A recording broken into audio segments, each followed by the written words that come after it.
சீரியஸா யாரும் எடுத்துக்க வேண்டாம், சிரிக்கலாம், சிரிச்சிட்டு அதுக்கப்புறம் பேசலாம். அந்த பிராண்டு எந்த பிராண்டு? தளபதிங்கிற பிராண்ட். அந்த பிராண்ட உடைக்கிறதுனால நான் பெரிய ஆளு பாத்துருவோமா? யாரோ தமிழ்நாட்டுல படத்தை ரிலீஸ் பண்ணாம விட்டு அதுக்கப்புறம் வெளி மாநிலத்துல ரிலீஸ் ஆகி அதுக்கப்புறம் தமிழ்நாட்டுல ரிலீஸ் ஆகி அதுக்கப்புறம் அந்த டிக்கெட் ஹவுஸ்ஃபுல் ஆகி டிக்கெட் கிடைக்காம 10 நாளா தமிழ்நாட்டு மக்கள் தலைவா படத்துக்காக வெறித்தனமா வெயிட் பண்ணியிருந்தாங்க. அப்போ அழிக்க நினைச்சாங்க, அழிக்க முடியல. இதே போல பல படங்கள் வந்து ரிலீஸ் பண்ணாம விட்டாங்க, அப்பவும் இவரை அழிக்க முடியல.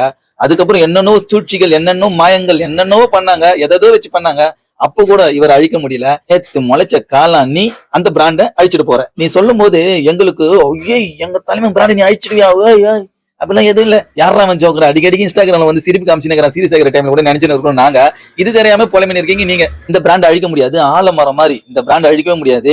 2026 தேர்தலுக்கு அப்புறம் நீங்க இப்பதானே முளைச்சிருக்கீங்க ஒரு காலன்னு, அந்த காலன் அடியோட புட்டு போட போறாங்க. அப்புறம் நீங்க இருந்த தடையுமே இல்லாம போக போகுது. தடையெல்லாம் ஒண்ணு இல்ல உங்களை பத்தி பெருசா சொல்றதுக்கு.